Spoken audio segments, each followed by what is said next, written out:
Welcome to validateskills.com dashboard overview. In this video I will give you a brief introduction to each of the links available to you on your dashboard. On the right hand side you will see candidate management, administration management. On the left hand side you will see question banks, assessment builders and skills areas. Firstly, look at the client administration area and your information from the My Account Information link. The primary contact can be viewed with your address. Importantly, your account number.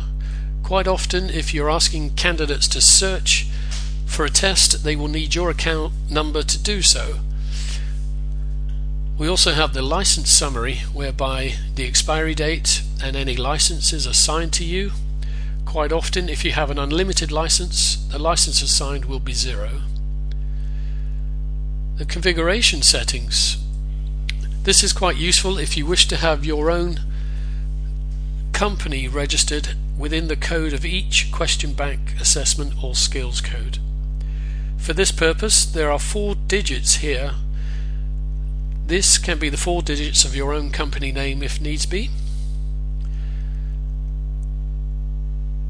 In the next area you will see number of tries per test. Now number of attempts if you wish. You can set this at 1 attempt to up to 9 attempts can be allocated to a particular assessment. You can also set a default, so if you forget to put the duration or the number of questions within an assessment, the default will be set as it is here at 30, but you can change that accordingly. You're also able to force authorization, so if a candidate is to self-register on the system, you can have them request the test to be taken and you would simply authorize that test to be taken. Within the system again, if we go back to the dashboard, you're able to add new administrators to your account. If you wish them to write tests or allocate candidates, for instance, you simply just add in their details. The email address will be used as the username and the password can be set by yourself but can be changed by the candidate at any time.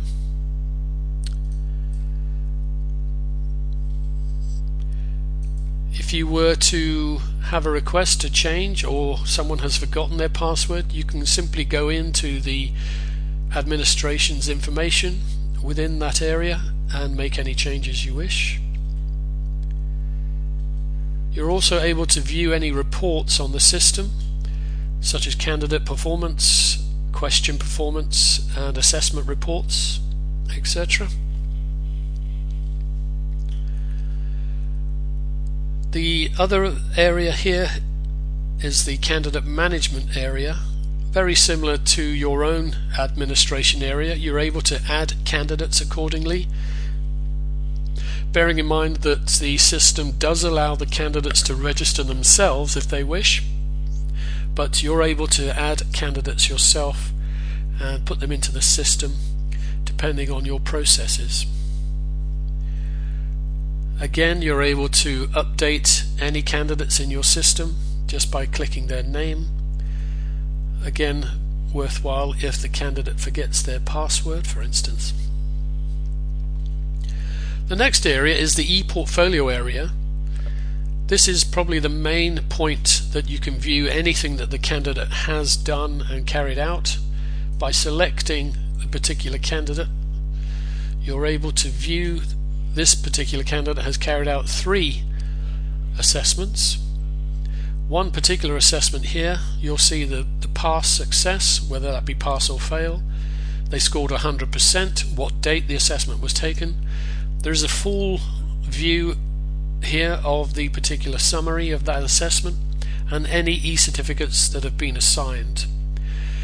You'll know via the YouTube videos that a number of videos are available to describe and give information on how to carry out the e-certificate uploads and the training documents and etc. please go to the YouTube account to view additional videos on these subjects. If we go back to the dashboard, you're able to allocate candidates to any assessments within your database. So if we were to select a particular test for a bunch of candidates to take, you can see that Deborah Demo has already had this particular test and it's sat within her account, but we're also able to add a number of candidates, those candidates that appear within your system and are allocated to you as a client. A very useful tool to sort of mass registration of an assessment. Here you're able to view any candidate that has requested to sit a test that you have forced authorization for. So that gives you the overview of the right hand side of the dashboard, being the administration areas. Just a quick overview now of the question banks, assessment builder and skills areas, as these are all tackled within separate videos on the YouTube account. Quickly looking at any question banks that may have been written by you or allocated to you from AML, Assess Management Limited, which is the parent company of validateskills.com.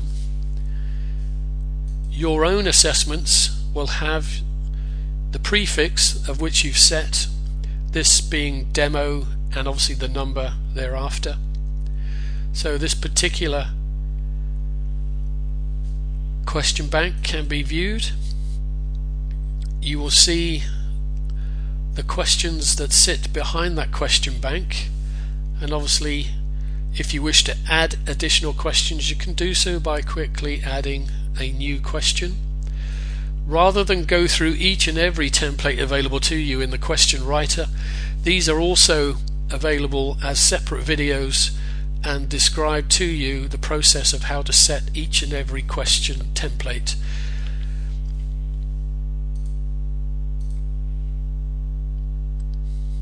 So if you wish to start adding a new question template, what you need to do is firstly give a name to your question bank and a description. I would highly recommend that questions on one topic will be allocated to the name and description, because by adding a topic or a subject matter to one question bank, it then allows you to utilize the system by adding other question banks to an assessment. So if you were to fill this in as a test, obviously you use your own name and description, it will stay suspended until you start adding questions. You can also disable any preview if you wish to remain secret your question banks, and when you press finish you can then start adding questions. As you saw earlier, the number of templates you can then start writing, as described in separate videos on the YouTube account. Okay, so that's the first area of the tools in terms of writing questions and allocating question banks to any one subject. The next is to allow you to set an assessment. Now if I was to update an assessment that's already in the system,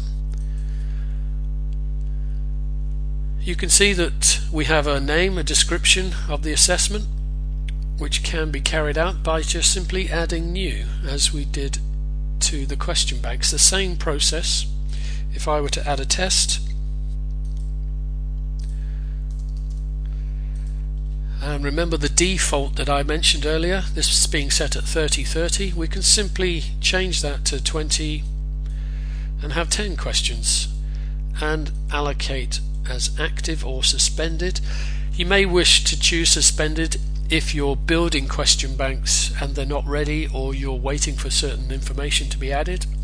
But here, let's just see, we're going to look at what available question banks there are. Here you'll see a number of AML question banks and your own particular question bank. So if I was to choose 2 question banks to be added to this particular test, they then bring that into the system, and you need to allocate a percentage to this particular assessment. So I'm adding 50-50. Now that can be different, that can change. You can have 3 or 4.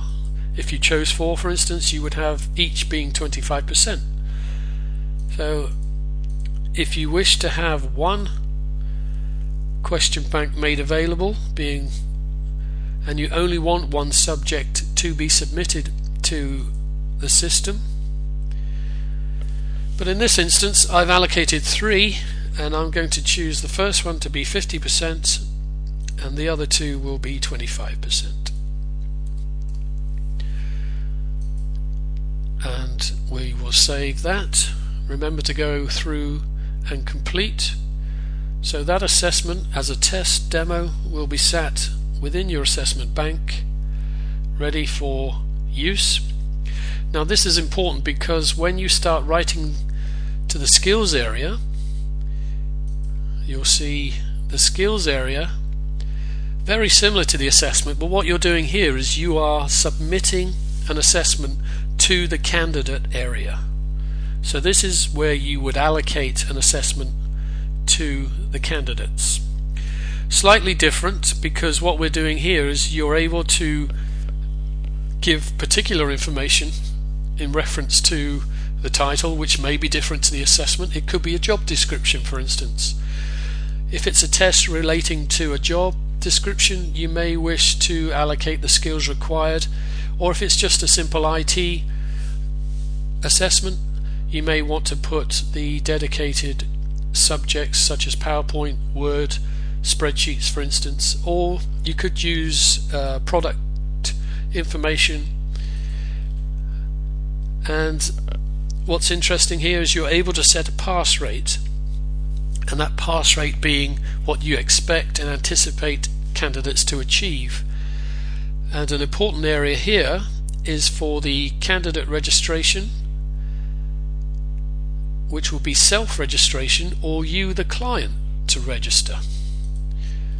You're then able to include a number of additional elements. If it's for recruitment, for instance, you can add or request the candidate to upload a CV or an additional document, and any overview of the test. Okay, I'm being a little cheeky, must try harder. That feedback is available on the candidate summary report when they have passed or failed a test. So if I click next, you're able to see certificates, e-certificates you're able to upload, which is available to you as a separate video within the YouTube account. You're also able to upload general information, be it a link or a training document, which will sit within the candidate's e-portfolio. In this particular instance, we have assigned an assessment, and we have viewed particular assessments that are available, and therefore any information relating to what you have just set will be seen by the candidate themselves. If we click finish, that then allows the particular skills code to be viewed and submitted to the candidate area. That concludes the overview of the dashboard. Like I say, if you wish to view any further information, there is an e-guide available to you within the system, which allows you to download a PDF, and also additional videos available on the YouTube account. If you require any further information, please call 01249 444 111 or email contact@validateskills.com. Thank you.